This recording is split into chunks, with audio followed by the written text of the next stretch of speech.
Auxi y Margarita del Val, a las que habéis oído esta mañana. Nos acompaña también en la mesa redonda Marita Vallet, de aquí, que creo que no necesita prácticamente presentación. Marita María es también profesora e investigadora de la Complutense, de la Facultad de Farmacia, premio Jaime I en investigación, también es uno de nuestros investigadores más relevantes. Con unas líneas de investigación, yo seguro que va a tener la oportunidad de comentarlo, tremendamente conectadas también con sectores aplicados, conexión con industria farmacéutica, resolviendo problemas. Recientemente han hecho unas cosas espectaculares y algo se van a poder encontrar. Y Javier Arroyo, que también lo habéis visto esta mañana, ha estado con nosotros acompañándonos, es el director de la unidad de genómica de la Universidad Complutense, el elemento absolutamente clave de los análisis que hemos podido implementar con motivo de la pandemia, y un ejemplo de cómo reconvertir una actividad y unas obligaciones y unas tareas a lo que hace falta, aunque sea algo tremendamente diferente, sacrificando tiempo, esfuerzo y dedicación. Celia, la mesa redonda es tuya, muchas gracias, y estamos en la medida que se pueda, pues metemos bajas del patio de casa. Muy bien. Venga. Bueno, la mesa redonda es de ellos, porque vamos a ver, ya como ha dicho el profesor Pérez Gil, hemos conocido de primera mano todos los trabajos que ha hecho la profesora del Val, hemos conocido de primera mano la profesora Prieto, y ahora, si os parece, empezamos por vosotros dos para hacerlo luego más fácil. La profesora Vallet, ayer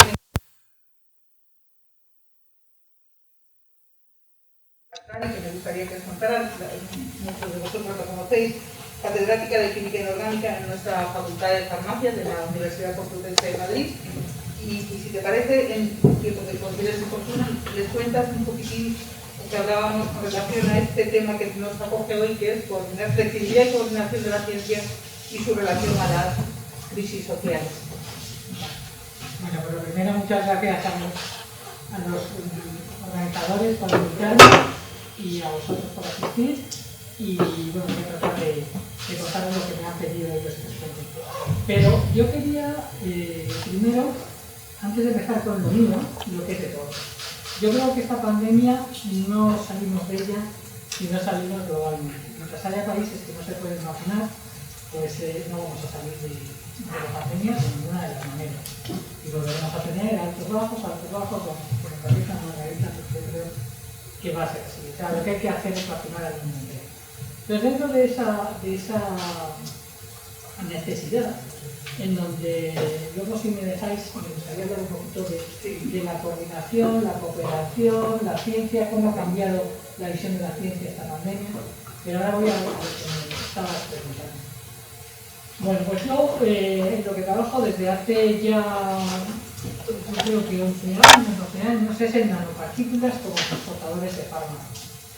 Y eso lo estoy haciendo, he conocido hace 11 años, con una misión clarísima, que llegue a la cama del enfermo para tratar enfermedades de cuerpo, cáncer, osteoporosis e infecciones.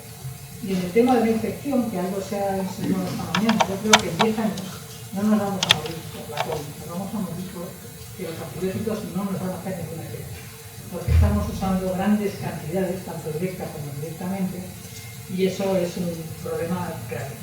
Y nosotros, con esas nanopartículas, lo que queremos es meter los antibióticos dentro de las nanopartículas, que llegue solo a donde haga falta. Por tanto, las dosis son infinitamente más pequeñas y de alguna manera se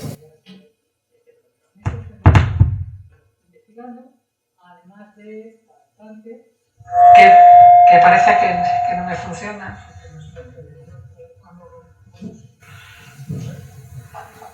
Que me lo ha dado mal Jesús porque me tiene manía. Ya. Bueno, pues nosotros, como os decía, la idea es meter antibióticos en esos nanoportadores y también los estamos utilizando, hemos investigado y seguimos haciéndolo para tratamientos del cáncer, para evitar quimio y radio y que vayan directamente, sobre todo en tumores donde no son operables o en todo el tema de metástasis, y también para la osteoporosis, que hace 15 días hemos publicado en Advanced Science, en donde hemos demostrado que con ratones se puede revertir la osteoporosis. Bueno, pues eso es un poquito lo que yo hago. Entonces, en el mes de diciembre del año pasado, me llamó Vicente Larraga, que es uno de los investigadores que está liderando una de las 3 vacunas del Consejo. Entonces él, no nos conocíamos, nos habíamos visto alguna vez, pero no habíamos tenido nunca contacto profesional, pero él conocía mis trabajos. Me sorprendió porque conocía que nosotros con estas nanopartículas, claro, hemos trabajado mucho, primero para cargarlas, luego para poder liberar lo que lleva encerrado mediante estímulos internos o externos, que llegue el 100% de la carga a donde tiene que llegar y que no la suelte antes de tiempo, y sobre todo que se internalice, porque sabéis bien que en muchos cánceres, por ejemplo con la quimio, pues al 50% de la población no le hace efecto, y es porque no se internaliza el fármaco dentro de las células tumorales. Y nosotros hemos trabajado para que esas nanopartículas se internalicen antes de soltarlo, pero que lleguen a internalizarse en la célula. Y eso es un problema que le está pasando a muchas de las nanomedicinas, o sea, no es una cosa rara, es una cosa general. Y lo difícil es que se internalice el 100%. Pero nosotros también hemos trabajado mucho en eso y hemos puesto a punto 3 protocolos de 3 sistemas diferentes para internalizarlo. Y conseguimos internalizar el 100%. Bueno, pues Vicente esos trabajos los conocía. Y me llamó en diciembre para decirme que en su vacuna, que le iba muy bien, que además ahora os digo las ventajas que yo creo que tiene, estaba teniendo un problema. Y es que el 50% de los ratones les era efectiva la vacuna y el 50% ni se enteraban. O sea, que estaban dentro de la historia de la no internalización, ¿no? Entonces esto también les ha pasado a algunas de las vacunas que se han desarrollado en Oriente, las que no tienen la bendición de la FDA, ni la europea, ni la de Estados Unidos, pero que ellos las están usando, ¿no? Entonces, ante ese problema, ¿cómo lo resuelven ellos? Con electroporección, es decir, que ponen la inyección y le dan una descarga eléctrica al paciente al tiempo que la inyección, y de esa manera consiguen que se internalice. Pero eso en Europa está prohibido. Por tanto, en la vacuna de Vicente tenía un problema, ya cómo internalizar el 100%.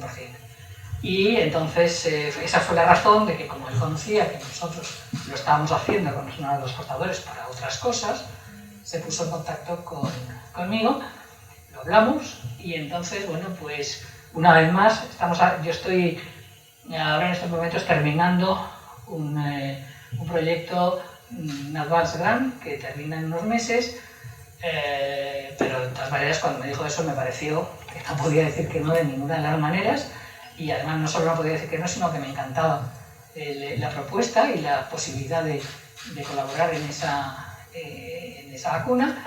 Y de todo el grupo de investigación elegí a 3, somos 4 los investigadores que estamos en ello, para poder echar una mano en esa vacuna. De hecho ya tenemos ensayos previos.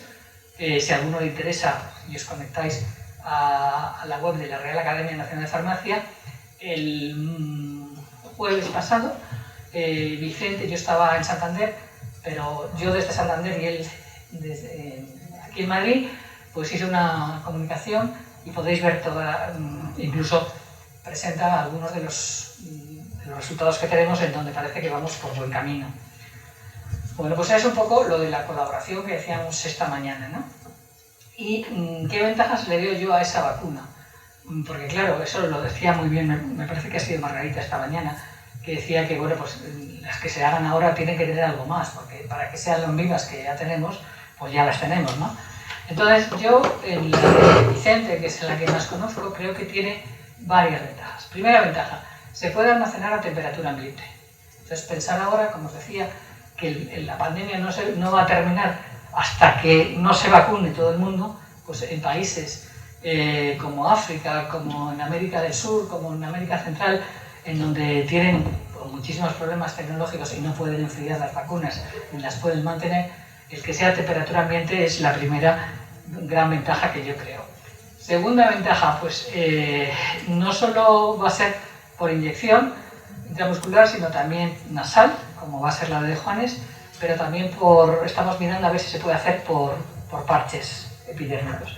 Todo eso, pensar lo que es para los que faltan por vacunar, porque nosotros a final de verano vamos a estar vacunados todos, incluso los niños, o a primeros de septiembre, pero España no sale de esto y el resto de los países desarrollados no sale de esto si no vacunamos a los que tienen pocos recursos o no tienen posibilidades.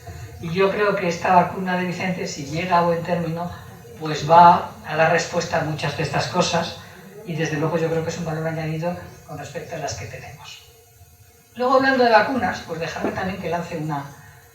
Bueno, yo he estado en el jurado del Princesa de Asturias de Ciencia y Tecnología, donde hemos dado el premio este año a las vacunas, a 7 personajes de las vacunas. Pero yo quiero hablaros ahora de lo que es la investigación básica en esto. Yo creo que a nadie que todos estamos sorprendidos de que a los 11 meses de esta pandemia ya hubiera vacunas. O sea, en menos de un año ya hay vacunas. Esto sabemos todos que tanto un medicamento como un biomaterial como una vacuna son muchos los años que necesitan de trayectoria desde que en el laboratorio se empieza a hacer hasta que llega a la cama del enfermo, o a la cama, en este caso, al paciente para vacunarse.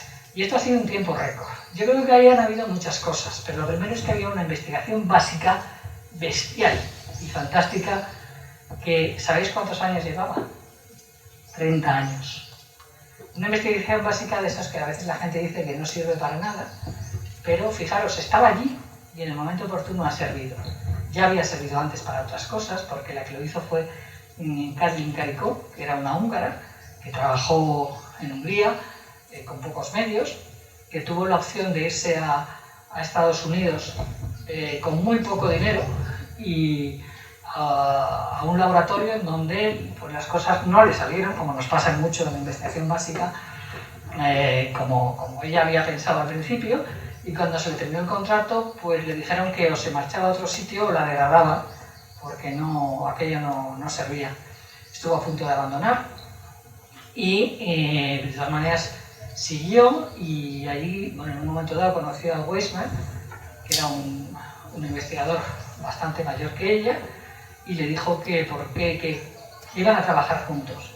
Y de ahí empieza toda la historia de la vacuna de Pfizer, primero, bueno, del RNA mensajero, mejor dicho, que luego se aplica. Ahora ella es vicepresidenta de Pfizer-BioNTech. Bueno, eso es simplemente deciros que, claro, que las cosas... O sea, esa ha sido una de las razones por las que ha corrido. Y la otra razón ha sido por la respuesta de la gente que tiene dinero, de las empresas, de los gobiernos, porque por mucha investigación de 30 años que hubiera, para dar respuesta masiva y mayoritaria a todo esto de las vacunas, si no se mete mucho dinero, no se consigue. O sea que al final son las dos cosas. Y si queremos que algo llegue a buen puerto, pues nos hacen falta las dos cosas. Una buena investigación básica, pero también gente que apueste por ella. Esta mañana se hablaba de muchas de las razones por las cuales, bueno, ahora los mecenas, no mecenas, todos estos que habéis ido viendo, que han ido saliendo, ¿por qué han salido? Pues porque después del confinamiento y durante el confinamiento, ha habido muchísimas empresas que han perdido muchísimo dinero. Entonces, no han apostado altruistamente. En España no hay experiencia de todo esto, pero se dieron cuenta en un momento dado que estaban perdiendo dinero a las puertas y que no querían que eso volviera a pasar. Y de alguna manera la ciencia ha dado respuestas, y ahí lo tenemos con la vacuna. Nos falta la otra cosa, que es que una vez que esté infectado el paciente, que se pueda curar, que eso todavía está por ver. Pero de momento la vacuna es el primer parapeto. Entonces, sin duda alguna, las empresas no lo han hecho por mecenazgo, a lo mejor algunas sí.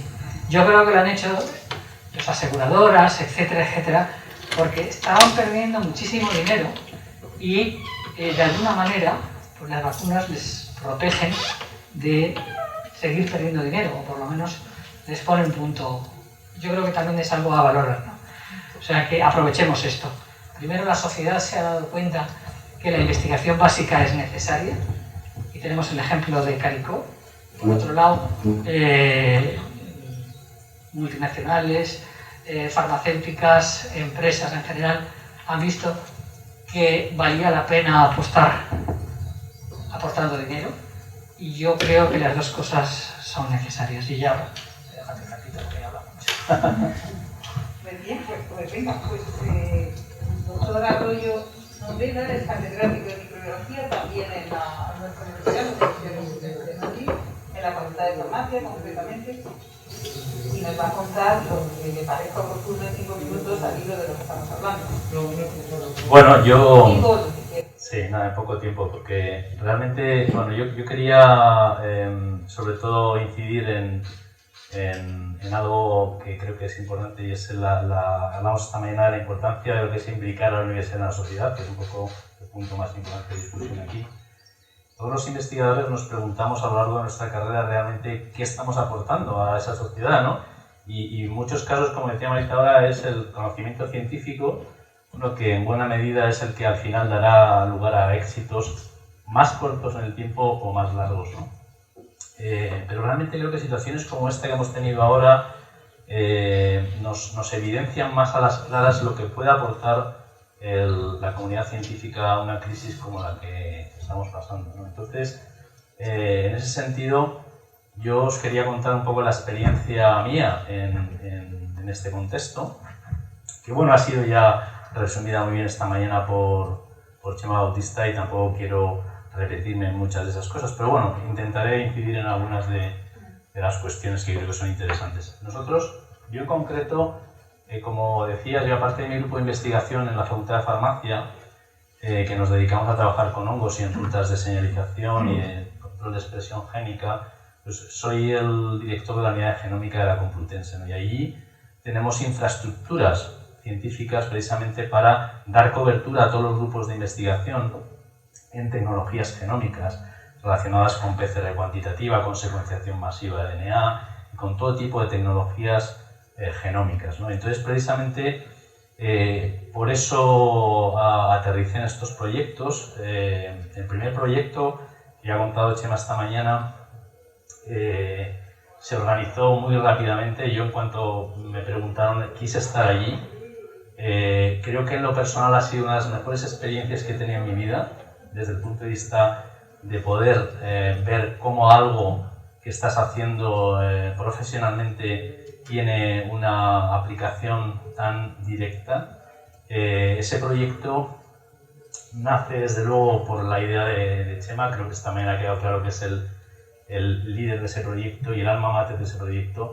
Hablábamos un poco del éxito y por qué habíamos tenido éxito en ese proyecto, y sin duda creo que hay múltiples razones, pero una es la capacidad de liderazgo, que creo que es muy importante en todos estos consorcios, la colaboración, el compromiso individual, la determinación que cada uno tiene, y la dedicación y la solidaridad. Es decir, tú no vas a hacer nada de eso si realmente no eres solidario en tu trabajo, porque de hecho todos sabemos que nos ha llevado mucho tiempo, pero lo hemos hecho altruistamente, lo hemos hecho con el mejor corazón, porque sabíamos que detrás había una razón fundamental para hacerlo. Y en ese sentido, yo esta mañana, cuando contaba Margarita sobre el agradecimiento desde las personas que podían estar en las residencias en ese momento, tengo que decir que para mí esa experiencia ha sido espectacular. O sea, y de hecho Chema puede decir que desde entonces todavía sigue habiendo gente que cada cierto tiempo envía a Chema agradecimientos por parte de propios residentes, de familiares, a todo lo que se hizo en aquel momento, ¿no? Entonces creo que, bueno, yo como experiencia personal creo que ha sido tan satisfactoria o más que cualquier proyecto de investigación que pueda haber hecho en 30 años. Lo digo como lo pienso. Nosotros no teníamos ni idea en ese momento, esto es interesante, de lo que es un coronavirus, ¿no? Y entonces, de hecho, lo que teníamos era la experiencia en el desarrollo de herramientas moleculares para hacer detección de todo tipo de organismos o estudios básicos de expresión génica utilizando tecnologías como era la PCR cuantitativa, que podían utilizarse para esto. Y entonces lo que hicimos fue ponernos a trabajar en esa línea, es decir, en aquel momento no era como ahora, ¿no? Que los kits de PCR, pues hay múltiples kits de PCR en el mercado. En aquel momento no había, en aquel momento, como se ha dicho esta mañana, no existía tampoco posibilidad de comprar muchas cosas, y entonces tuvimos que echarle bastante imaginación a todo, ¿no? Y ahí pues lo que hicimos fue emplear la experiencia que teníamos en el desarrollo, por ejemplo, de pruebas de detección de PCR cuantitativa para otras cosas, en el desarrollo de estos métodos para detectar el virus. Y ahí, desde luego, muy importante el contar con esas infraestructuras y con el personal especializado en el desarrollo de esas tecnologías. Esto es crítico, y esto es para contestar a una situación como esta. Necesitamos de eso, y yo creo que eso hemos aprendido a lo largo de esta pandemia, que es fundamental que las universidades y centros de investigación estén bien posicionados con respecto a todas las tecnologías que hacen falta para acometer estos proyectos. Y luego lo que teníamos es pues lo que tenemos los investigadores de cultura del rigor científico, obviamente, y en ese sentido pues nos pusimos a desarrollar metodologías, ¿vale?, que por supuesto tenían que estar perfectamente validadas.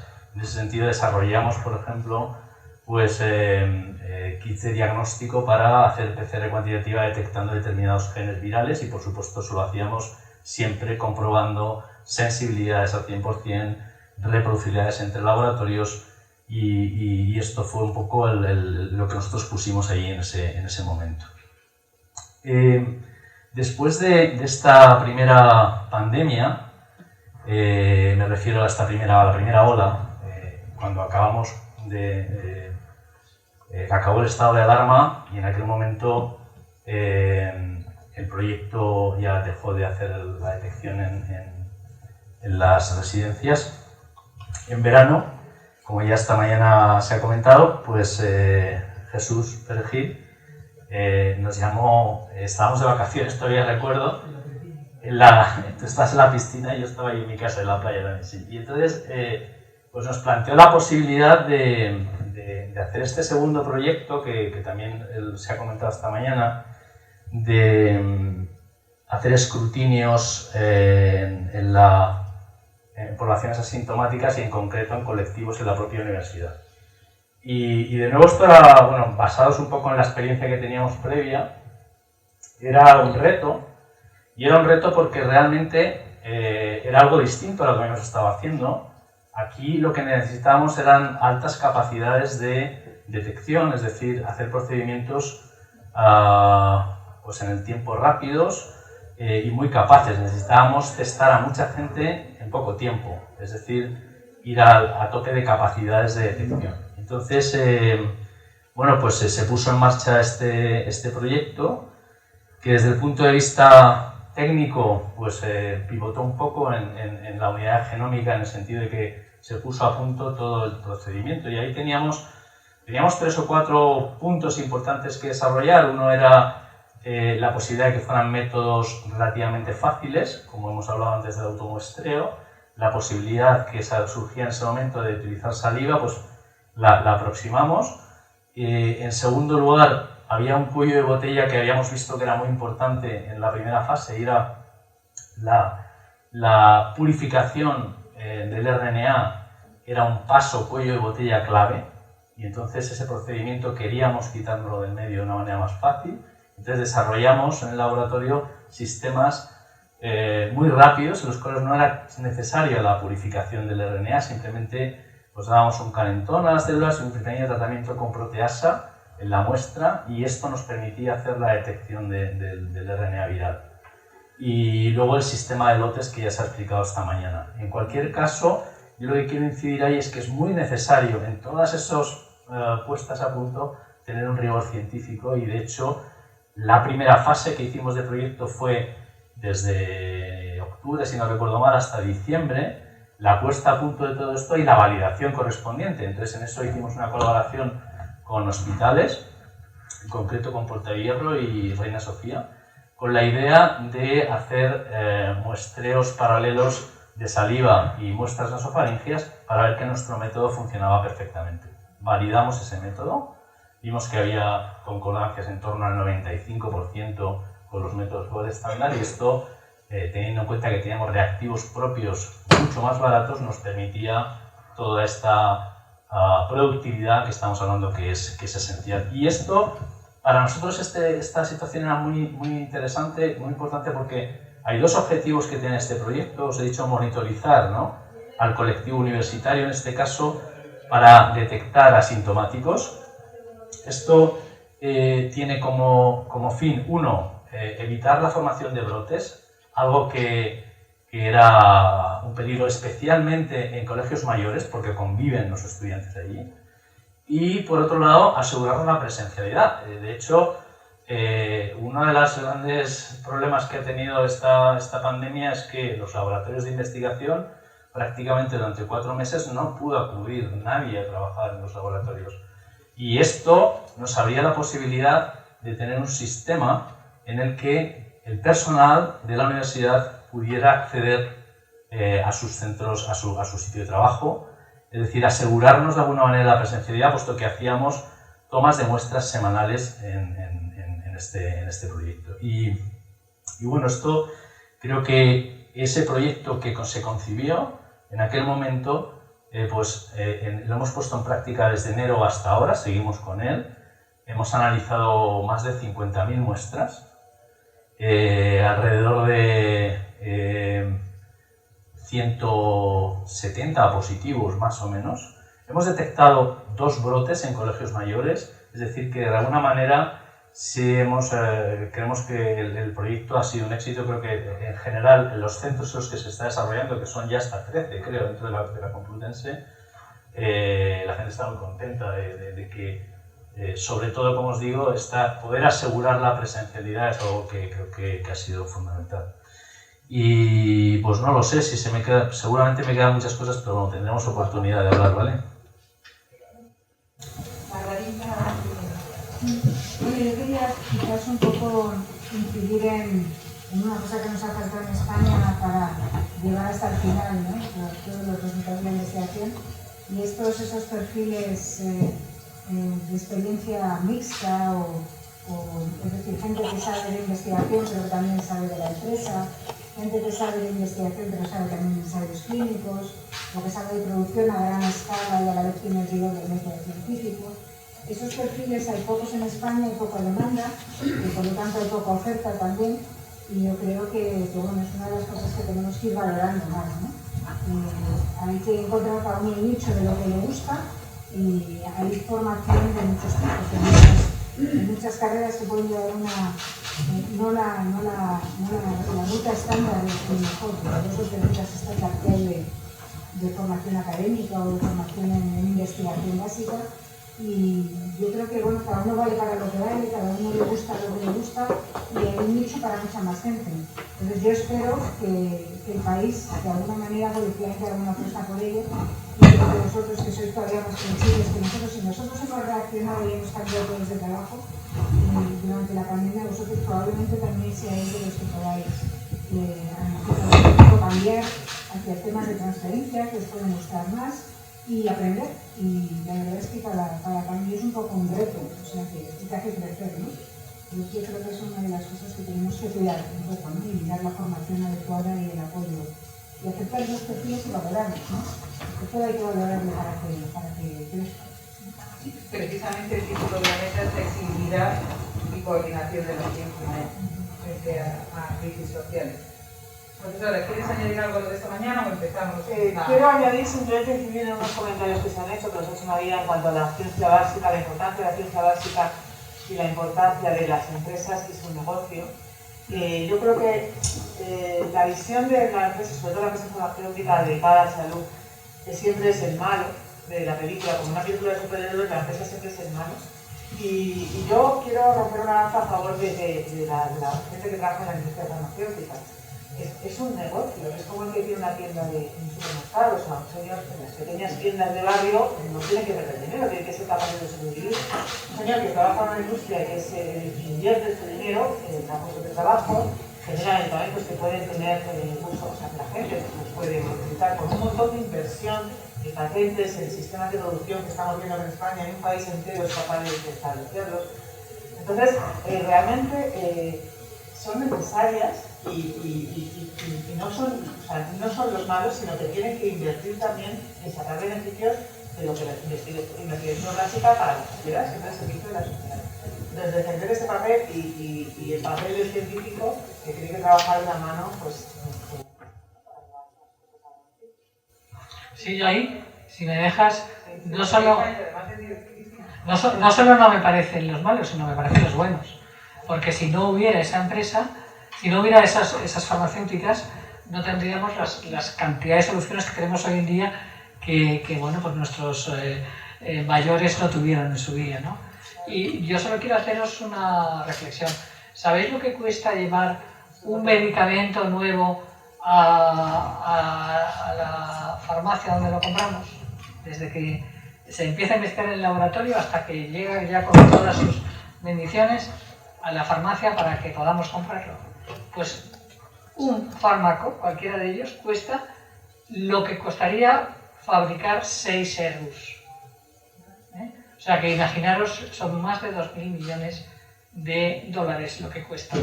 Entonces, claro, naturalmente, el que hace una inversión de ese tipo la tiene que recuperar, es evidente, si no, no la haría nadie. Por tanto, hace falta. Y ahí también es un poco, también puede surgir el tema de las patentes, que tanto se ha hablado, que si están, que si no sé qué, que si se liberalicen, etc. Fijaros, es verdad que las patentes, en casos como estos, hay muchas cosas que se pueden cuestionar, pero aun que si lo hubieran liberado, el how-know, la tecnología que tienen los que están fabricando vacunas, no la tienen en otros sitios. O sea que por soltar la patente no íbamos a tener más vacunas en un tiempo récord, ni mucho menos. Por tanto, eso también es otra cosa que hay que pensar. Y si de esta manera hemos conseguido que prácticamente en los países desarrollados en 7 o 8 meses esté todo el mundo vacunado, pues hay que pensar que, claro, que lo que hay es que dar las gracias, que no son malos, todo lo contrario. Y de cada medicamento que sale al mercado hay muchísimos que se quedan por el camino, muchísimos. Entonces, evidentemente, cuesta dinero y evidentemente pues, hay que ayudarles y trabajar con ellos. Entonces, no se les puede pedir que todo lo que tienen invertido y que encima pues, que pierdan los puestos de trabajo porque no se puede. Esto es importante. Pero tanto el sector del plástico como el sector de salud. La salud tiene peor, digamos, la opinión pública normalmente tiende a pensar que son los más. No, pero ni mucho menos, ¿eh? Y además, de hecho, una vez que ya ellos han rentabilizado, eso queda liberado y bueno, tenemos todos los fármacos ahora que los estamos, pues, los genéricos, las simvastatinas, por ejemplo, que cuestan unos céntimos, claro, por ejemplo, ¿no? Entonces, todo eso ha costado, pues lo que os digo, 2.000 millones de dólares el ponerlo al servicio de toda la sociedad. Entonces, nos hacen falta, no les cargo los suelos. Pues abrimos la sala, venga. Preguntas para la mesa y empezamos. ¿Quién quiere? ¿Dónde está Olga? Le he visto esta mañana. ¿Hola? Pregunta, José Luis, ¿no? Un poco al margen. Se habla de vez en cuando de que los chinos trajeron esto porque tenían una solución, entonces dicen, bueno, unimos las economías y luego la nuestra florecerá, etc. ¿Es cierto que el ciberterrorismo o en este caso el bioterrorismo tiene posibilidades o no le interesa a nadie ir por ahí? Porque hay que meter dinero y luego eso se puede volver contra ti. Es un poco al margen, ¿verdad? Pero bueno, esto no me había preguntado. Yo creo que es arriesgadísimo. O sea, apoyar cualquier terrorismo se te puede volver contra ti, obviamente, pero el terrorismo es súper arriesgado. No creo que nadie en su sano juicio lo haga, pero vamos, lo que estamos viendo ha afectado a todos los países y maneras absolutamente incontrolables. Realmente la evolución de los virus, de los agentes infecciosos, está sujeta a que aquel que sobrevive más sea el que más se propague. Y esto viene dado pues, por la dinámica dentro del planeta. Entonces realmente esto es algo absolutamente incontrolable. pero interesa, sin embargo, invertir en investigación para poder prevenir o al menos mitigar los efectos que podrían tener este tipo de ataques. Invertir en investigaciones básicamente para conocer las enfermedades, en el caso de salud, ¿vale? Conocer las enfermedades, entender cómo funcionan, entender cómo curarlas. La mayor parte de las infecciones, en concreto, vienen de zoonosis. De hecho, hay un curso en paralelo sobre zoonosis. Alrededor de 2/3 partes de todas las infecciones que tenemos ahora vienen de algún salto de algún animal. Incluso este coronavirus nosotros, como seres humanos, lo hemos, digamos, compartido con los bisones, por ejemplo. Lo hemos visto, es decir, ha saltado hacia los bisones desde nosotros, el bisón es que nunca les habrá llegado este coronavirus antes y no habría llegado si no hubiese sido por nuestros vuelos. Esto es lo que está ocurriendo continuamente. Saltos desde animales al ser humano ocurren cada año, cada 2 años, de una sola infección que es la gripe de las aves, salta al ser humano. Y esto ocurre en el sudeste asiático cada par de años. Y son gripes muy graves, son gripes que tienen una mortalidad de un 40 o un 60%. Por suerte son gripes que no se transmiten entre seres humanos o se transmiten muy mal y por eso las controlan inmediatamente. Pero hay una mortalidad de aquellas personas que se han contagiado las primeras. Eso es lo que ocurre normalmente. Y luego los virus evolucionan porque tienen esta capacidad de variar. Realmente lo que tenemos que aprender es a controlar lo que está ocurriendo en la naturaleza con altísima frecuencia. Y por eso ahora lo que está es un poco el concepto de una única salud, es decir, la salud quiere ser la salud del ser humano, la salud de los animales, porque hay mucha interacción, somos animales, nosotros también hay muchos saltos de especie y eso es lo que nos puede dar los sustos en cuanto a enfermedades emergentes. Eso es lo que hay que conocer. Pues ahora un poco la idea es saber qué está ocurriendo en el medio ambiente, saber qué está ocurriendo en los animales y tener una vigilancia de todo aquello que incluso desconocemos. Ahora mismo se están determinando las secuencias, por ejemplo, de los coronavirus SARS-2, que es el ciclónico del mundo, pero lo que tenemos que ir es hacia una vigilancia genómica, secuenciando al azar todo lo que puede estar circulando y cuando algo empiece a subir, atención qué es y de qué capacidad es. Tenemos que ir hacia eso, y hacia entender toda la diversidad de la vida que hay para estar preparados. El conocimiento es la base de estar preparados, claramente. Y eso es, yo creo que es a lo que hay que ir, ¿no? Nunca sabes qué puede ocurrir, yo siempre lo digo. Yo soy viróloga y igual que están a punto de jubilarse los grupos de vacunas y el grupo de coronavirus, pues los grupos de virus de la gripe con más experiencia en España y fantásticos se jubilaron 2 años antes. Si esta epidemia hubiese sido de gripe nos habría pillado absolutamente desprotegidos a España. No habríamos tenido grupos de investigación en gripe.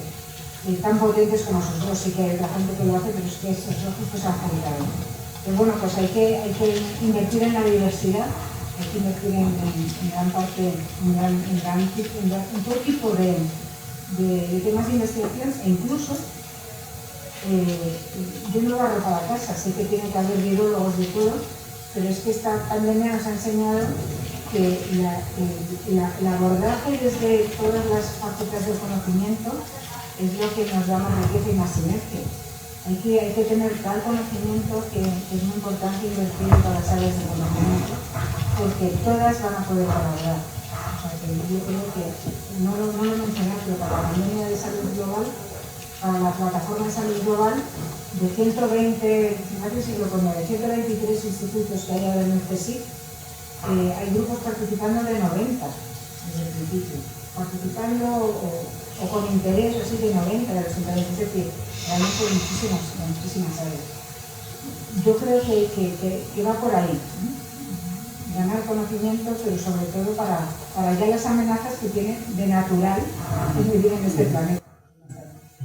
Y hablando un poquito del controlar y demás el conocimiento, pues no nos olvidemos de la inteligencia artificial.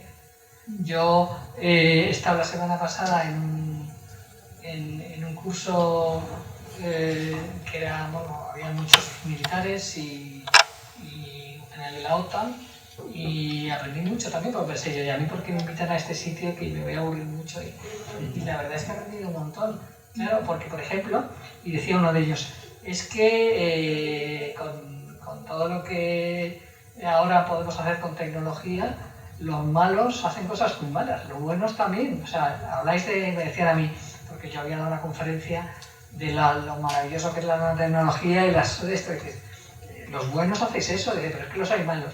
Y me llamó la atención, por ejemplo, decían que estaban detectando asesinatos de gente con marcapasos que les cambiaban, con inteligencia artificial, les cambiaban las estas, y entonces, claro, era un señor que le había estropeado el marcapasos, y no es que se hubiera estropeado, es que le habían mandado las señales para que ese marcapasos no funcionara, por ejemplo. Es uno de los ejemplos que ahora me venían a la cabeza, ¿no? O sea, que es que realmente también hay muchas herramientas externas con las que en estos momentos se puede jugar. Pues tú estabas diciendo antes lo de si era provocado o no. Realmente, como te ha contestado Margarita, es improbable, pero también podría ser, ¿no? O sea, quiero decir que yo, por ejemplo, cuando es pues, un asesinato se puede hacer sabiendo si el tipo tiene marcapasos y hacerlo a distancia, pues fíjate. El problema de los países estos es el hermetismo. O sea, realmente, si fuera, no sabemos cuántos han muerto ni cómo. No sé quién decía que no sé cuántos millones de teléfonos móviles habían dado de baja cuando había que ver 30 muertos en China. Entonces, claro, dices, no te estás enterando. Y eso es lo que te crea también la incertidumbre de saber si es que hay terrorismo o qué es, porque como no te lo cuentan, sabes qué está pasando. Y eso que yo creo que en esta pandemia me han abierto bastante, ¿no? Ya no han compartido conocimiento. Pero vamos, yo no sé si habéis estado en China, pero es que yo sí he estado y es que te sientes absolutamente en otro planeta, porque ni hay internet, no hay cámaras por todos los lados. O sea, es otro sistema en el que no estamos acostumbrados y que te enfoca y te da miedo la falta de conocimiento de lo que está pasando alrededor, te sientes un poco controlado. Los países se sonreír, gente que puede hacer la pregunta. ¿Tienes una opinión muy...? No, te refieres a la... No, bueno, la polémica de dónde surge el virus, pues está diciendo, no tenemos todavía la respuesta, ¿no? O sea, es evidente que no hay ahí una claridad de que es como en China, cuando se ha abierto relativamente, yo recuerdo que cuando todo empezó, nosotros estábamos en un meeting en la Ramón Areces, cuando digo que empezó en China, en enero del 20, y ya había algunos americanos que nos decían que la cosa en China era muchísimo más gorda de lo que se estaba contando, y que esto tiene pinta de ir a una pandemia mundial. Me acuerdo que lo dijeron, en aquel meeting un americano lo dijo, y este decía que evidentemente desde China no nos deberíamos creer que todo lo que se estaba diciendo era verdad, porque muchas cosas estaban ocultando. Entonces, en ese sentido, creo que bueno, esto no sabemos todavía si realmente cuál es el origen del virus, no sé si algún día lo sabremos, pero bueno, la situación es esa, ¿no? Ayer que Jesús quería sobre... Sí, bueno, yo quería poner a los participantes de la mesa quería poner encima de la mesa un aspecto que no hemos mencionado esta mañana, tiene que ver un poco con algunas cosas que ha dicho Javier. Javier ha contado esta mañana, como he dicho un poquito, ha contado cómo cuando se han puesto en marcha estos proyectos ha habido que resolver todo tipo de problemas. No había suministros y entonces pues se hace con otra cosa. No había métodos, debemos tener algún métodos.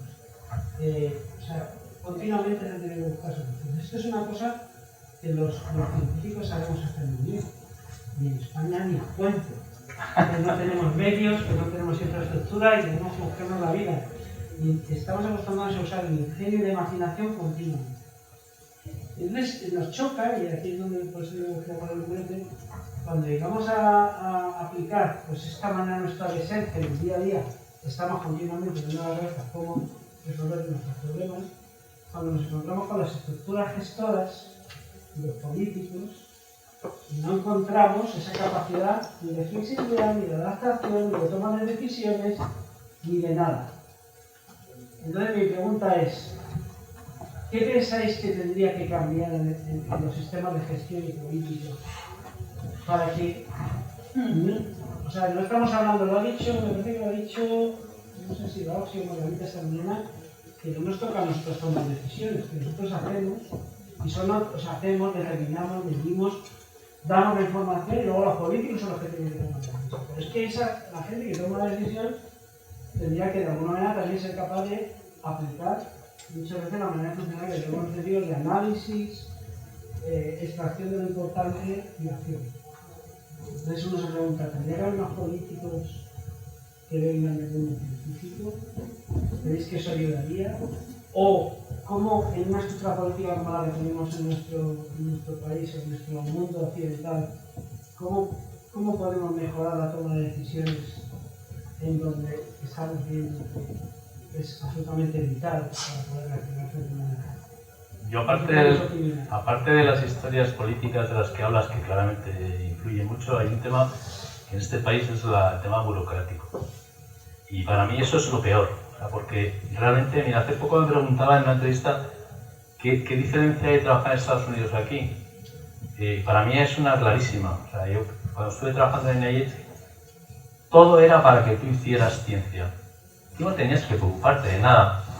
Desde que llegabas al laboratorio hasta que te ibas, todo estaba perfectamente organizado. Y aquí, vamos, cada uno que ponga su experiencia encima de la mesa, pero yo cuando llego al laboratorio y llevo ya muchos años yendo, no hay día que, y esto con mis compañeros de café que trabajan en mi departamento, todos los días lo hablamos, que no estés 2 o 3 horas sin hacer algo que no quieres hacer. Quiero decir, y que no tiene que ver de una manera colateral, pero absolutamente burocrática, en hacer la gestión. Entonces, eso para mí es un tema fundamental. Y en este sentido, pues te diré que en los últimos años, en vez de mejorar, hemos empeorado. Es decir, el sistema de control que hay ahora mismo, por ejemplo, para temas de compras, algo tan sencillo que debería ser en la universidad, yo hablo por mí, en la universidad, pues se ha burocratizado de una manera que es que parece que nos lo habíamos puesto a casa, el dinero de los proyectos, ¿sabes? Entonces, ¿cómo se puede mejorar eso? Pues son decisiones políticas, creo. Margen de mejora mucho y de no empeorar, porque yo es que veo que la situación cada vez es peor. Yo suscribo 100% a lo que acabas de decir. Y yo...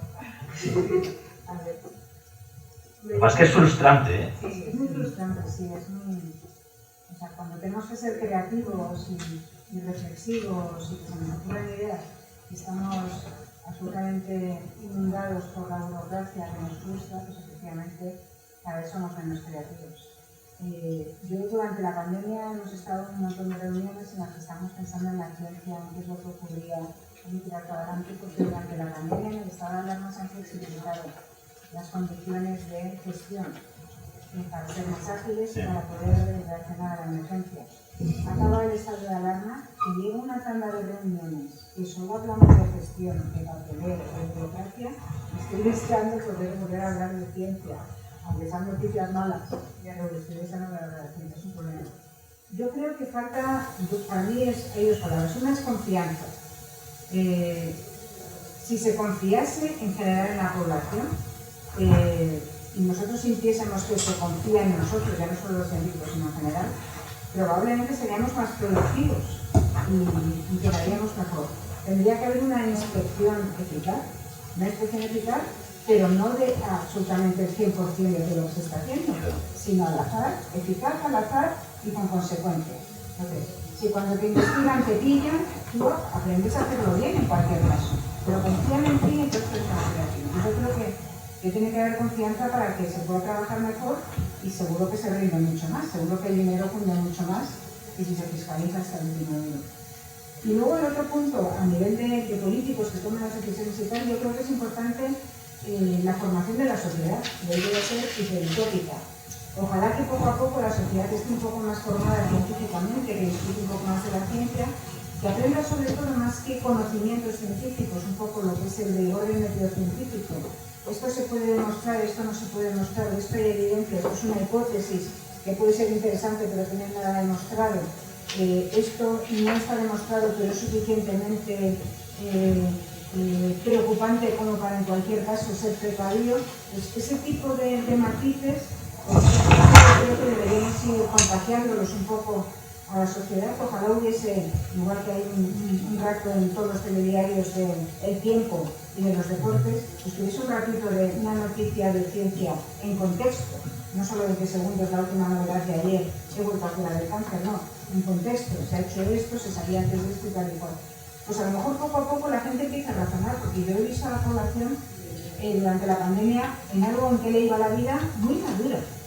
Es decir, ha habido muchas veces que yo en programas que son absolutamente banales de televisión he visto los razonamientos que se hacían, digo, bueno, no sé para qué me llaman a mí, si lo entienden todo perfectamente, si se lo han estudiado y llevan tiempo dándole vueltas, y han entendido los razonamientos y donde hay incertidumbre y donde hay tal. O sea que yo creo que si eso se permitiese que se mantuviesen, ya no tenemos pues la vida en ello, ya he dicho, voy a ser un poquito, pues nos vendría bien, porque también aprenderíamos a lo mejor más, yo por ejemplo, de economía, de ingeniería, de cosas que no son mi especialidad, y tendría más criterio.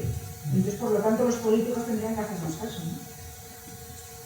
Yo, simplemente para acabar, yo creo que tenemos que ser más exigentes con nuestros políticos, mucho más exigentes. A nosotros, ahora mismo, yo es que no sé a quién votar, porque es que no creo que tengamos buenos profesionales en la política, y es que debemos exigir y no debemos aburrirnos ya de ellos y decir, ya no protesto. Pues no, debemos protestar, igual que nosotros nos exigen nuestro trabajo. Yo si no hago mi trabajo bien, hombre, no me echan porque soy funcionario, pero me hace bien. Entonces, ¿por qué a los políticos no les echamos? ¿Por qué cuando no hacen las cosas bien no les exigimos? Entonces creo que hay que exigirles. Y luego nos metemos mucho, tiene no sé cuántos asesores. Pues no sabe de ciencia político, porque un político no tiene que saber de ciencia, tiene que ser un líder y tiene que saber tomar decisiones, hay que tener asesores. O sea, no critiquemos eso, que siempre estamos criticando. Y luego, en cuanto a la gestión, en la pandemia nos han enseñado las firmas digitales y ahora las han implementado en todos sitios. Todos los días, si os digo que hicimos 100 veces, 100 papeles, de 100 cosas, que antes tener la firma delegada con la persona que tienes en el laboratorio que te haces un pedido, que haces a la pipeta que pides, tiene que hacer la firma. O sea, es que es una cosa. Y todo porque no se han controlado, se nos trata como cualquier organismo público, la gestión de la ciencia es exactamente igual que la de correo. Entonces, ¿qué pasa? Que no se dan cuenta que nosotros no tenemos a alguien encargado de la gestión, y el mismo científico que está pensando en nanotecnología y en la inteligencia artificial está firmando el pedido de la pipeta. Entonces, ¿qué arreglo tiene? Pues yo qué sé, ¿sabes? Protestar, que es lo único que nos queda, protestar, claro. No, ¿sabes lo que pasa? Que además no estamos formados para eso. Nosotros, claro, y dejamos de hacer lo que, claro, en Estados Unidos y en Alemania también, y en Inglaterra lo tienen perfectamente conocido. Yo estoy pagando a este señor y que dé el 100%, pero claro, si sabe hacer eso y resulta que le pones a hacer una cosa que encima no sabe, pues claro, en absoluto, ¿no?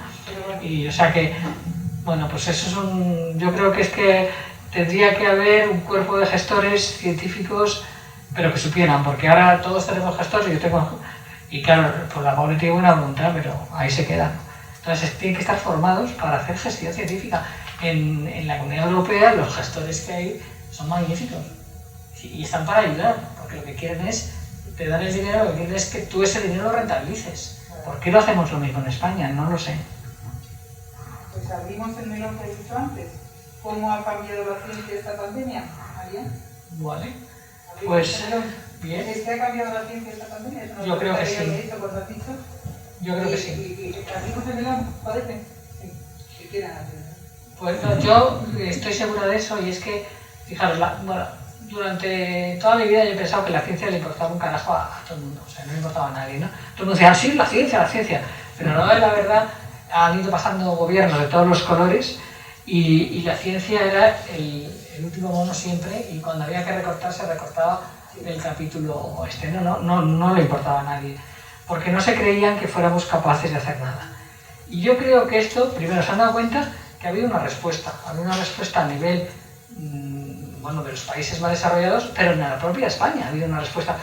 Yo estaba súper orgullosa durante la pandemia cuando empezaron a hablar del tema de las vacunas, pero que tenían que estar a menos no sé cuántos grados, no sé qué, y pues lo han resuelto.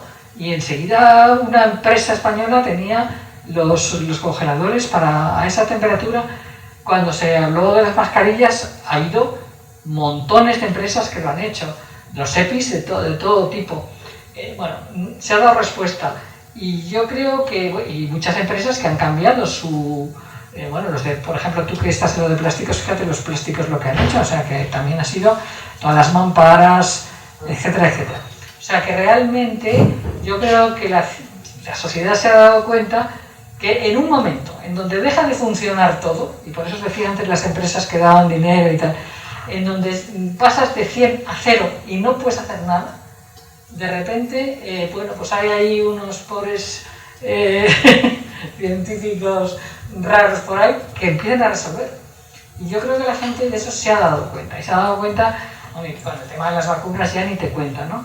Entonces yo creo que sí, que la sociedad por primera vez se ha dado cuenta que la ciencia en momentos como estos es la única salida que tiene. Y por tanto ha apostado por ella. Pero, por ejemplo, la ciencia siempre ha estado, es decir, siempre es necesaria, y como decía antes, no sé qué ha sido lo del grifo, que un grifo también en ciencia y demás, porque tiene que haber una pandemia para que la gente se dé cuenta de que es realmente importante. Bueno, es la... ¿No falla en la divulgación de lo que estamos haciendo?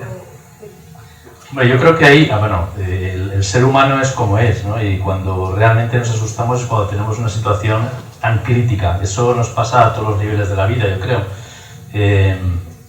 No quita que también haya parte de lo que tú dices, ¿no? Es decir, que la ciencia es muy importante comunicarla. Y en ese sentido, la sociedad lo que capta es lo que hay, ¿no? Lo que le entra por los ojos. Es cierto que a nosotros nos resulta difícil también lo de comunicar, también porque al final, como hablábamos antes, tenemos un poco, el científico tiene que estar un poco en todo, ¿no? Porque tiene que estar en generar proyectos, en generar ideas, en desarrollar los proyectos, en comunicar los proyectos, en publicar los proyectos y encima en la burocracia de todo lo que estamos hablando, ¿no? Y al final el científico no tiene tiempo. Entonces, es cierto que yo creo que también, bueno, ha habido grupos de investigación que han comunicado mejor que otros siempre, pero es cierto que tenemos cierto déficit en eso y en eso la sociedad quizás no ha identificado, en cierto modo, la importancia que tiene la ciencia cuando realmente, la investigación, cuando realmente se pone en la mesa un problema como el que ha habido ahora, tan crítico, es lo que decía ahora María, es que, claro que es cuando te das cuenta de que te quedas desnudo y la primera reacción, las primeras soluciones han venido de ahí y es cuando la gente se da cuenta, ¿no? Y en ese sentido yo creo que ahora lo que tiene que hacer la sociedad, de algún modo, es precisamente afianzar en los políticos que cuando esto pase, que pasará, si no reaccionamos o si no hacemos algo diferente a lo que se hacía, si no se invierte en ciencia, si no se invierte en infraestructura científica, que en la Comunidad de Madrid, por ejemplo, en los últimos 5 años ha sido un desastre la inversión en infraestructura científica, nos pillarán otra vez con el culo al aire. Y esto es así. Entonces, bueno, pues la ciudadanía también es la que vota y la que ponen los políticos ahí, ¿no? Y en ese sentido, pues, tendremos que concienciarnos de que es necesario invertir en ciencia y apoyar a los científicos. ¿Lo creéis que hemos aprendido algo o se nos va a olvidar? Yo creo que sí que hemos aprendido. Hemos aprendido a nivel social, como sociedad. A nivel social yo creo que está claro que hemos aprendido, eso está claro. Yo, ahora, que se nos olvide ya no lo sé, pero que está así. Ya yo creo que la clase política y la clase burocrática es la que tendría que aprender que le interesa que sus científicos trabajen en ciencia, no en otras cosas.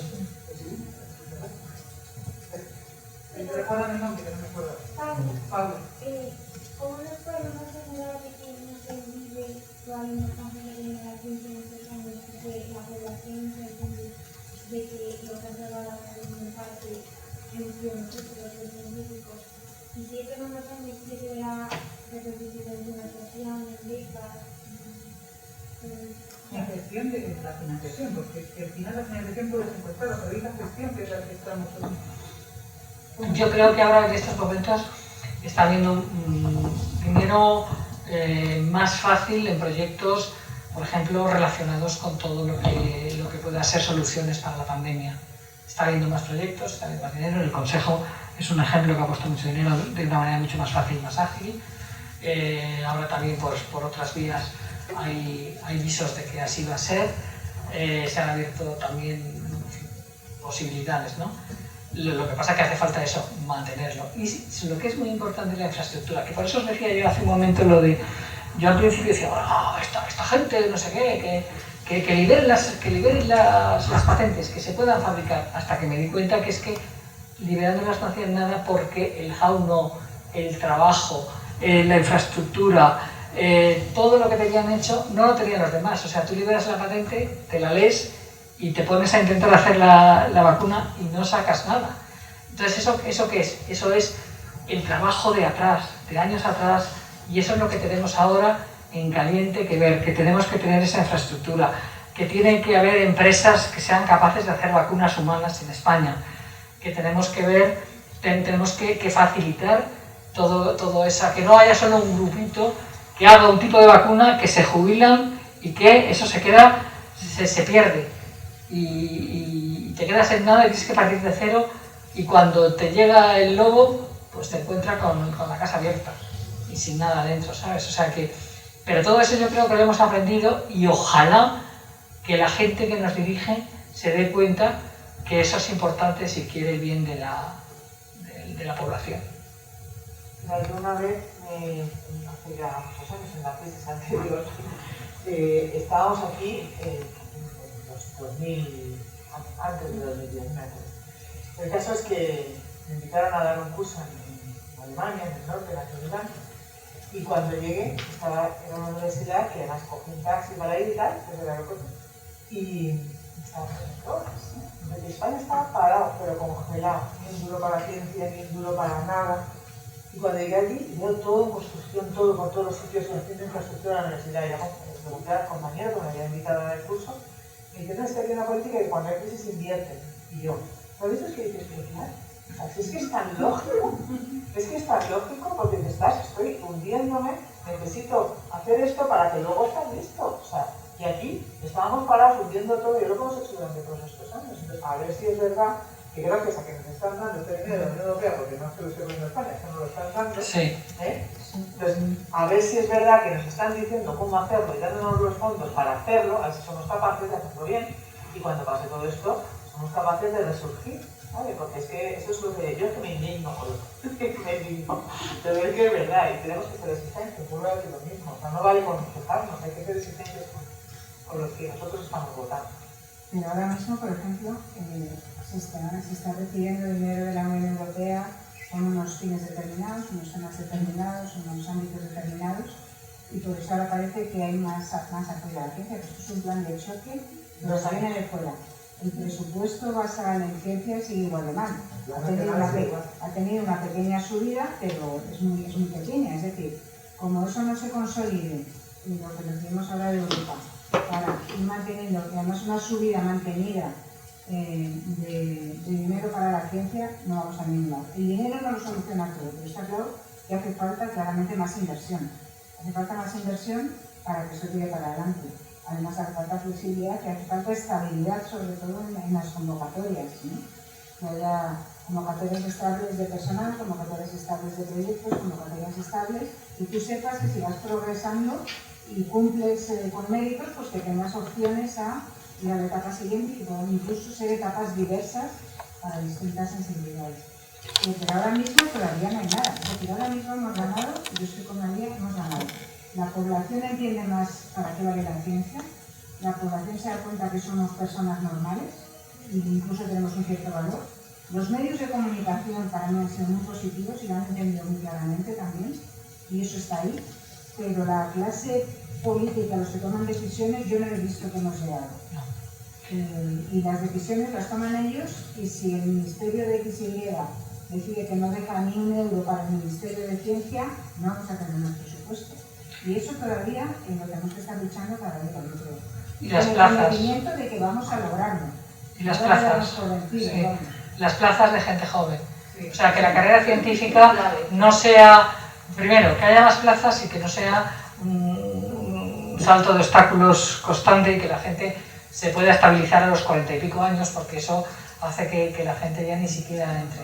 Y claro, si no hay una renovación en todos los equipos, esto que se ha hecho, fijaros, las 3 del consejo, los 3 son eméritos. Tiene narices, todas las narices del mundo. Sí, Es que... Yo lo que os puedo comentar con esto, os he comentado que las donaciones que recibíamos estábamos precisamente tratando de traer gente joven, gente experimentada. Bueno, pues como comentario, evidentemente a lo largo de mi carrera yo he formado una serie de personas que están en Europa trabajando en empresas.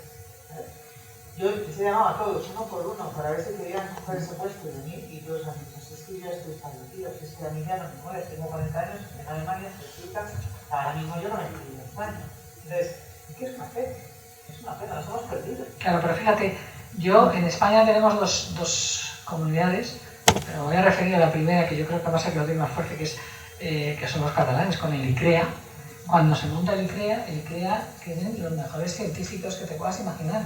Y se traen a todo el mundo, y no solo españoles, sino que se traen a buenos científicos internacionales. Bueno, pues si ellos lo han conseguido, ¿por qué no lo podemos conseguir los demás? Claro. Pero cuando traes un científico aquí con un sueldo como el que ganan nuestros contratados, te dicen que sí, no pueden meterse claro. con esos sueldos. Por eso te digo, pero que es que eso es lo primero que hay que cambiar. ¿Sabes? Mientras no cambies eso, no vas a tener una plantilla científica de calidad. Los sueldos son las que yo cuando veo los becarios cuando a ver. Sí.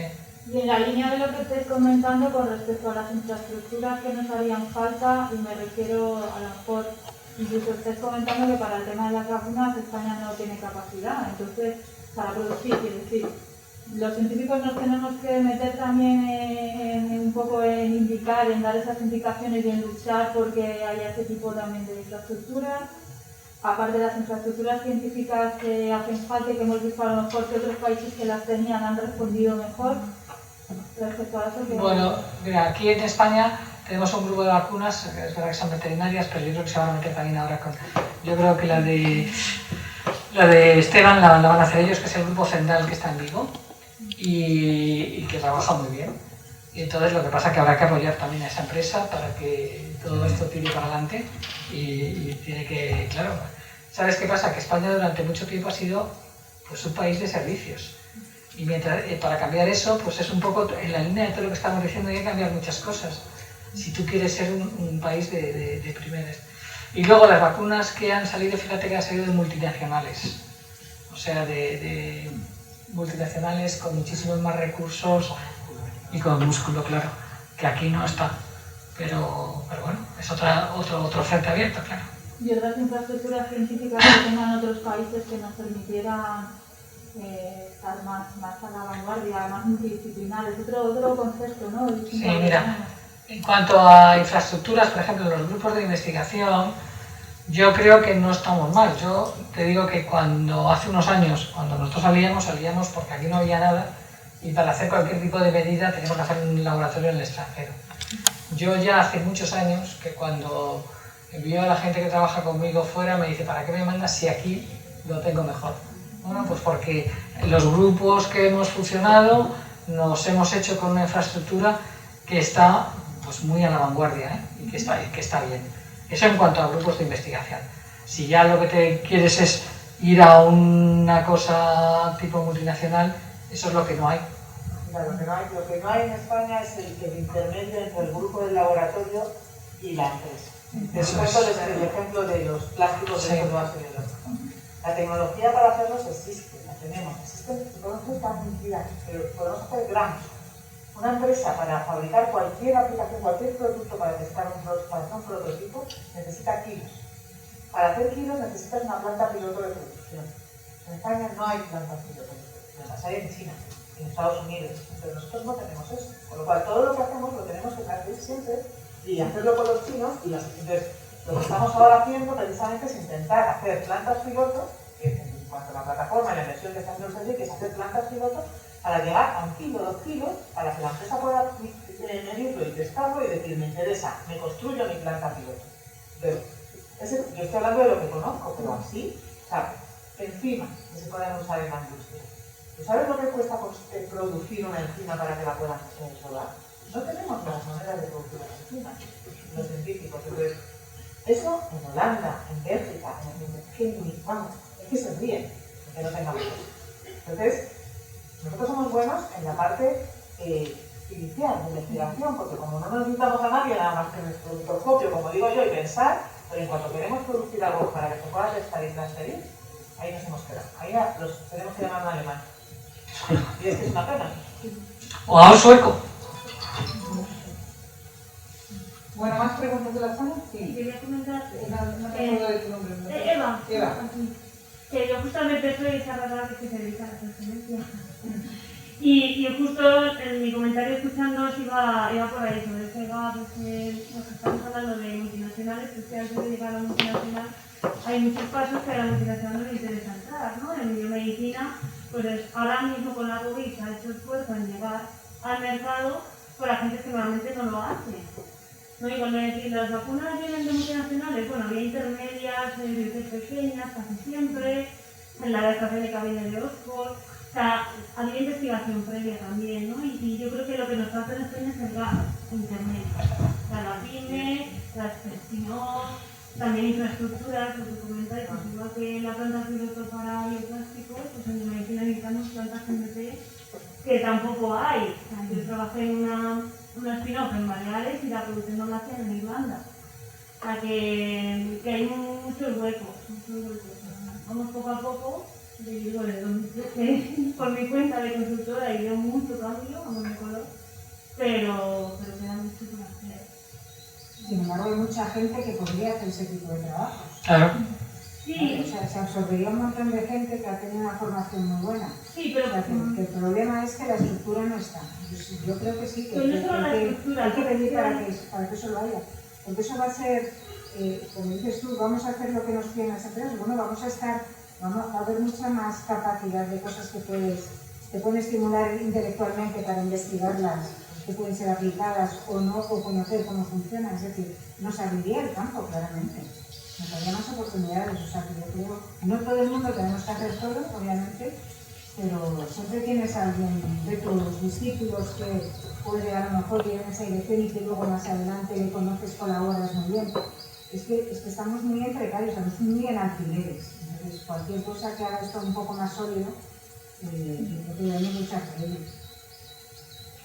Sí, falta tejido industrial, claro, los centros tecnológicos son ideas buenas que tampoco acaban de ver. Y luego incluso, yo conozco ejemplos concretos, ¿no? Pues en el tema de fabricación de células madre. Se han hecho plantas y hay muchísima rotación de técnicos, porque así se paga menos, entonces se van a otras plantas de Europa. O sea, es todo, no es solo infraestructura, es recursos humanos, es ser competitivos a nivel internacional. Son muchas cosas, ¿no? Igual que la investigación, porque yo no fui a transferencia, porque en el doctorado no llegaba a mi beca, veía gente con 30 años que no sabía qué iba a hacer de su vida al año siguiente, y dije, esto no. Entonces, pero no hay una carrera continuada. Sí, hay ciertas bazas que no sabemos jugar desde mi punto de vista, porque los sueldos en Asia son mucho, y en India son mucho más bajos. Entonces, cuando una empresa invierte ahí porque los salarios son más bajos. Nosotros tenemos los salarios muy bajos. Entonces, ¿por qué no unas empresas suizas que cuestan una millonada no invierten en plantas de producción en España? Yo creo que eso no es culpa de los científicos, yo creo que eso es culpa de los políticos. No saben hablar de eso. O sea, porque es que, vamos, para mí es de cajón. O sea, si yo gano mucho menos, ¿por qué no te ponen a ti una empresa que a lo mejor el señor equivalente a mí está ganando 5 veces más? Eso alguien que sepa de economía y de mercado debería hacerlo en este país, y no lo que programan jóvenes como yo. Es que eso es lo que hizo Mascolell en Barcelona cuando montó el ICREA. Es un economista que llegó y dijo, la ciencia aquí de bandera, y lo consiguió. Pues nada, ahora sí es contratable, no, y exigir a los políticos que hagan lo que deben hacer, que no hacen muy bien cómo hacerlo, porque llevamos luchando contra esto, todos los que estamos aquí desde siempre, y no nos hacen mucho caso. Pero el hecho de saber por lo menos cuál es el diagnóstico, cómo estamos, pues podría darnos, pero nos falta industria. Vosotros hablabais ahora de las plantas, pero por ejemplo en nuestro caso el prototipado de cualquier cosa es imposible. Es una lucha permanente para hacer un prototipo de cualquier cosa. O Nos falta ese escalón intermedio hacia la comercialización que pasa por un prototipado y luego porque ya la industria, sea en España, en Alemania, donde sea, lo haga, pero de momento no lo tenemos. Sí. La primera etapa de la Universidad de Utrecht, por eso que esto viene en España, o sea, este cambio de dejar de utilizar el índice de impacto y la burocracia y empezar a hablar. Yo creo que también es importante eso, ¿eh? No hay que dejar una cosa por la otra, ¿eh? Son dos cosas distintas y hay que... O sea, no, lo que pasa es que lo que no se puede es desviar solo a eso y quedarte con una... bueno, pues una carrera de investigación mediocre con nominaciones mediocres, pero hay que ir siempre a una investigación de calidad y hay factores de impacto altos, evidentemente, y esos son los que hacen luego la ciencia. Eso es lo que hizo Kathleen Caricó, y por eso nos estamos vacunando. O sea, que eso es absolutamente imprescindible. Lo que no quita que también sea imprescindible hacer transferencia y que pueda haber gente que haga muy bien una cosa y gente que haga muy bien otra. No, una cosa no quita la otra. Lo que no tiene que haber es un camino único, creo yo. La pregunta si el índice H es el índice adecuado para medir la excelencia de la ciencia, eso ya es otro asunto.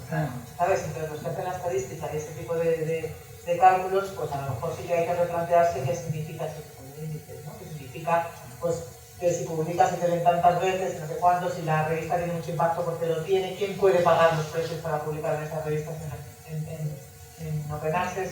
Pues todo ese tipo de cosas sí que hay que tener en cuenta. Entonces, que se mira todo por un índice H y tal, pues a lo mejor sí que hay que plantearlo.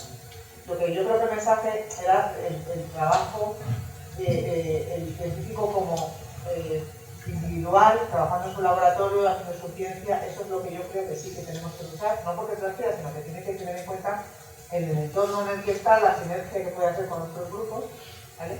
Pero eso, como dice María, evidentemente la excelencia es la excelencia. O sea, que tú quieres no hacer excelencia y quieres hacer otro tipo de trabajo, perfecto. ¿Sabes? Nadie te va a decir. Yo creo que cada persona tiene que dar todo lo que puede dar y además que sea feliz. Así. Exactamente.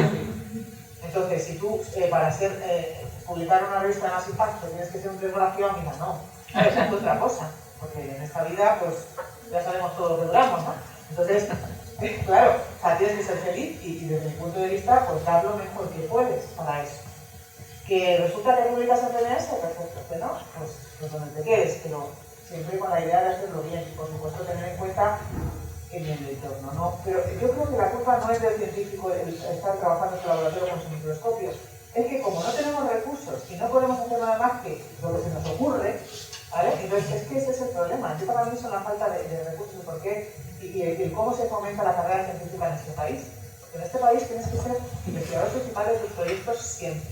Siempre es que ser el visible. O sea, no hay una carrera que favorezca grupos de investigación integrados, pero siempre tienes que ser el mejor, el líder, el tal, y pues, si no, no progresas, porque hay muy pocas plazas. Entonces, para sacar una plaza de investigador, de científico titular en el sí, tienes que ser, pues lo que antes, hace 30 años, era un catedrático de universidad, cosa que es absurdo, ¿no? Yo cuando empecé la carrera, los científicos titulares se llamaban colaboradores, que es lo que debe ser, que es lo que debe ser, y es lo que en Europa se llama un asistente de profesor. Aquí ya eres científico titular, con lo cual tienes que tener 40 y tantos años y ser un premio Nobel. Y eso es lo que es. Ahora sí, sería...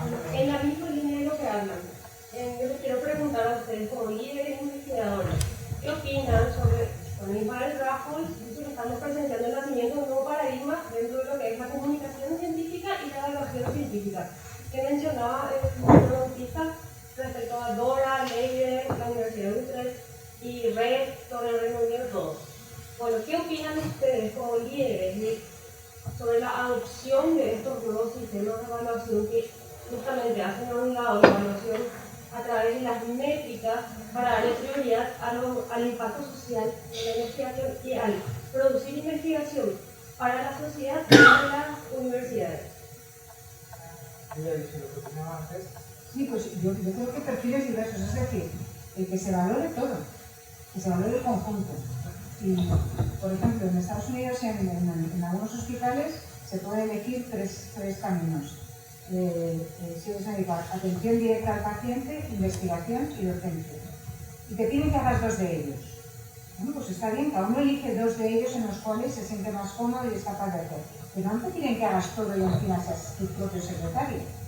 Entonces, se tiene que valorar todo, se tiene que valorar la gestión, se tiene que valorar la comunicación, se tiene que valorar el impacto social, se tiene que valorar el transferir al mercado, se tiene que valorar la excelencia en la investigación más básica, se tiene que valorar que sepas aplicarlo, se tiene que valorar quién colabore, se tiene que valorar todo. Hay muchas cosas que son muy positivas en investigación y no hay una sola. Exactamente. Entonces, todas ellas se tendrían que valorar, no pedirle a todo el mundo que haga todo, porque entonces nos despreciamos todos, pero cada una de ellas valorarla. Entonces yo creo que eso es a lo que tenemos que llegar. Y el punto es que ahora mismo se valora casi una carrera monotemática, como te muevas de la carrera más básica, te quedas fuera. Entonces eso no puede ser. Entonces somos todos idénticos y eso no vamos a ningún lado.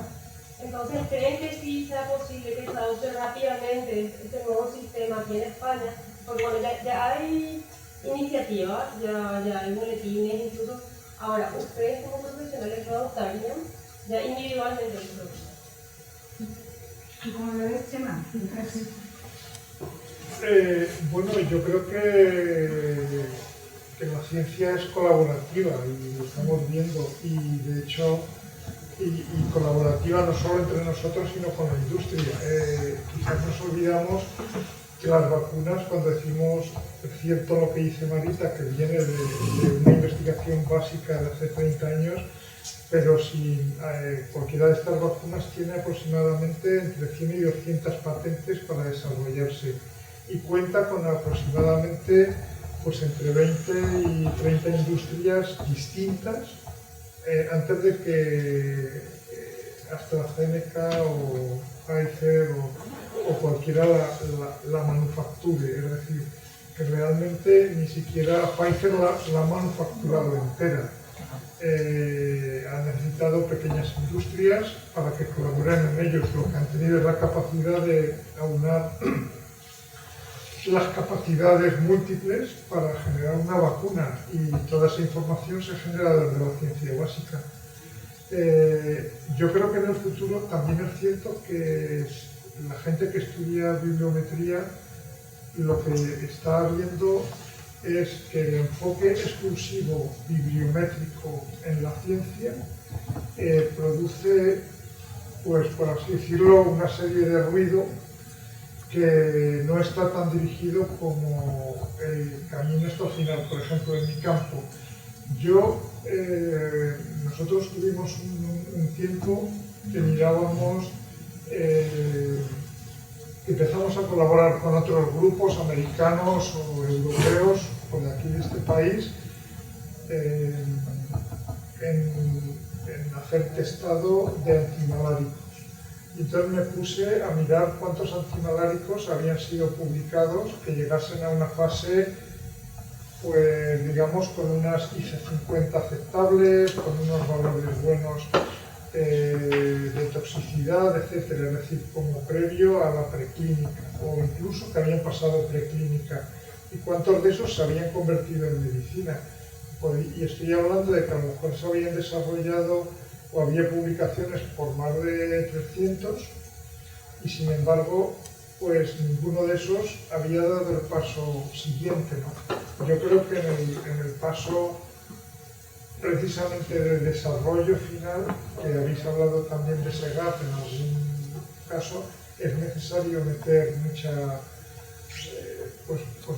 energía que muchas veces la tenemos a lo mejor en una asociación de universidades o en el consejo como la estáis generando vosotros con estas plataformas multidisciplinares, ¿no?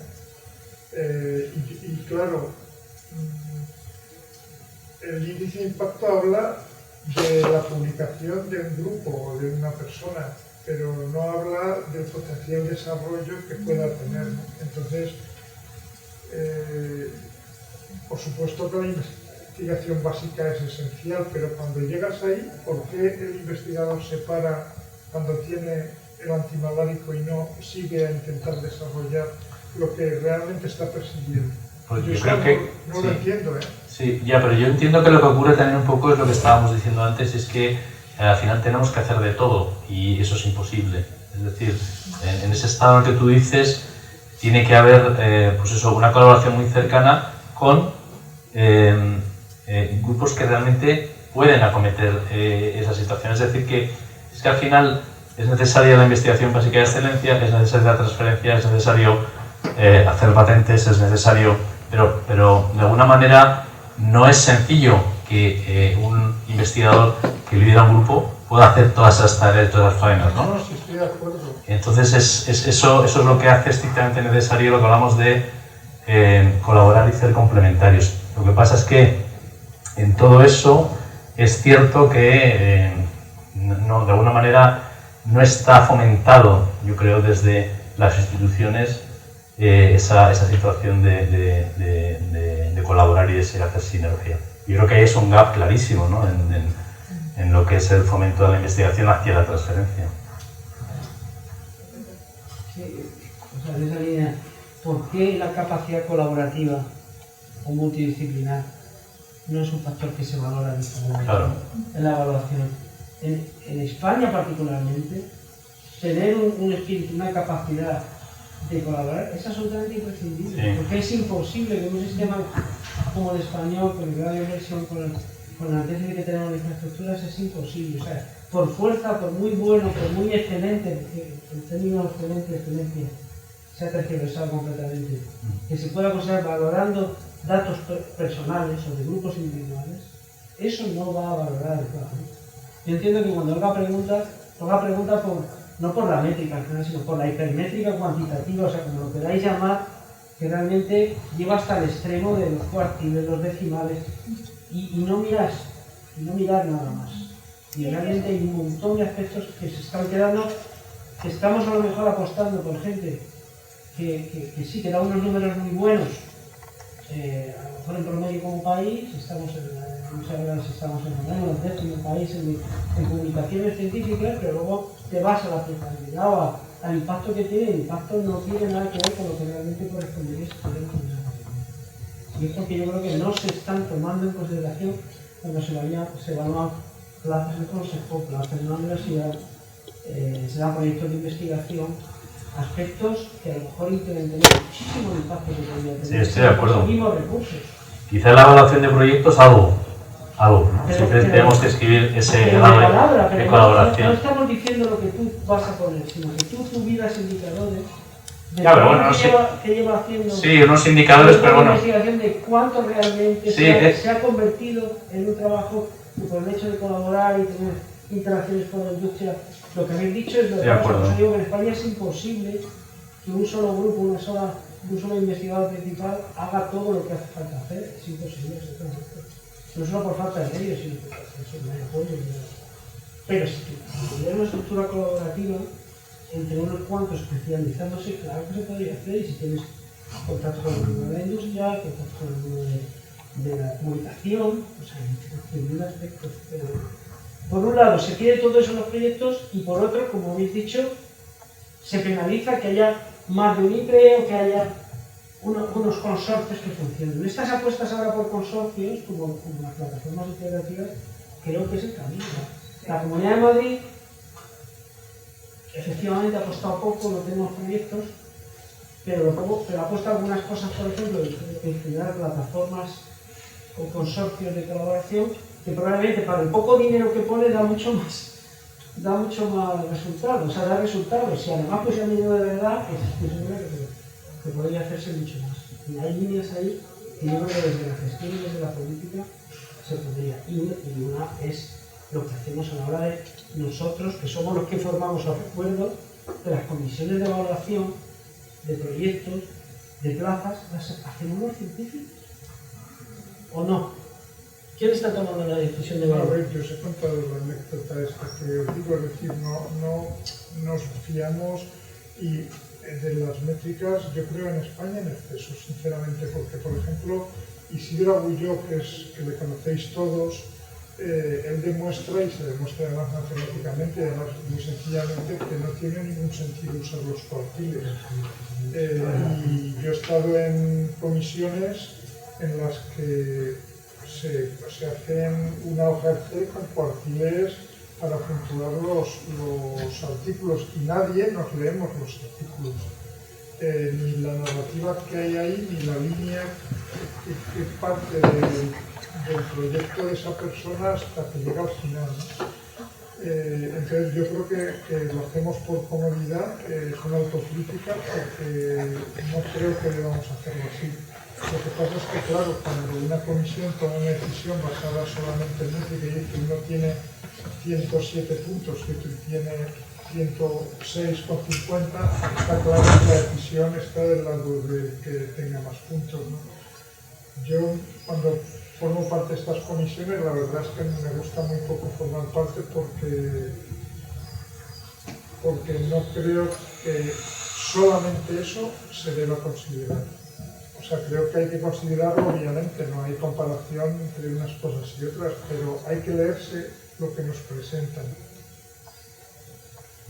Quería replicar. Sí, cuando el doctor hablaba de esta hipermétrica, este uso exagerado de la métrica, es cierto, la doctora decía, hay problemas para trabajar con jóvenes investigadores. Justamente este uso de hipermétrica, por llamarlo así, está causando de cierta forma este problema, porque nos cierran las puertas a los investigadores jóvenes que todavía no podemos tener experiencia porque no tenemos experiencia. O sea que es una contradicción un poco, perdónenme, pero tonta, que los mismos investigadores a veces utilizan y justifican en las evaluaciones. Y era justamente hacia ese lado en lo que veía que incluía mucho en lo que decían hace un rato. Faltan investigadores jóvenes que participen, pero de cierta forma se les está cerrando las puertas también. No, es que lo que faltan son plazas. Si hubiera plazas no pasaría nada. Es justo eso. Es decir, cuando hay muy pocas plazas, lo que ocurre es que se están todas ocupadas por gente sobrecualificada. Debajo se va quedando fuera, claramente. Hace falta un número más alto de plazas, de contratos a todos los niveles. Sí, pero también es cierto que entramos en esa hipermétrica que yo estoy hablando con Chema completamente, en la que vamos a comisiones que realmente creo que muchas veces los números se manejan demasiado. O sea, estoy 100% de acuerdo contigo. Yo veo uno que nunca lo hago, yo paso. Sí, pero es que hay veces que... Sí, pero hay veces que te lo imponen, ¿eh? Yo he estado en una comisión en la que directamente se ha puesto como pauta de inicio, ¿eh? Vale, te levantas y te vas, ¿no? Eso es lo que no puedes hacer, eso sí. No, voy, pero me echan. Yo ya como soy funcionaria, que me echen. Si no me veréis, vamos, me veréis totalmente. Yo estoy de acuerdo. Pero busca una alternativa. ¿Eh? Busca una alternativa. Porque no o sea, eso es verdad. Pero entonces lo contrario, es decir, no hay más remedio que entonces hacer valoraciones cualitativas. Claro, si es lo que yo he defendido en esas comisiones. A la gente, a eso le tiene mucho miedo, ya. Porque da pie también a la subjetividad. Claro. Entonces,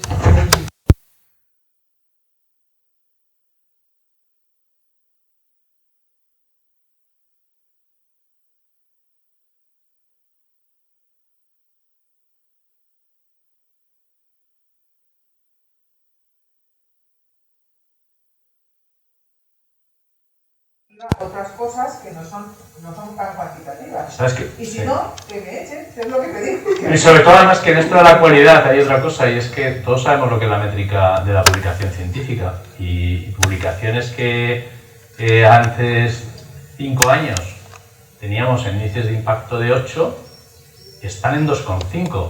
Eso es así. Sí. Y publicaciones como Molecular Biology de Cell o MCB o buenísimas revistas científicas que no están en Q1. Entonces eso no tiene sentido, ¿no? O sea que ahí hay una cosa a la hora de evaluar, que es también el objetivo por el que esa institución quiere tener una plaza nueva. Entonces el problema que tenemos en muchas instituciones es que no hay un objetivo. El objetivo es la propia plaza. Entonces, por ejemplo, en una institución que lo que quiera es enseñar a sus sus estudiantes a desarrollar fármacos. ¿Qué es mejor? Coger a un candidato que tiene un paper, pero que después de ese paper ha llegado a conseguir un antimalárico que está en el mercado, o tener uno que tiene 10 papers de 10 antimaláricos que solo han llegado a la fase experimental en cultivo celular.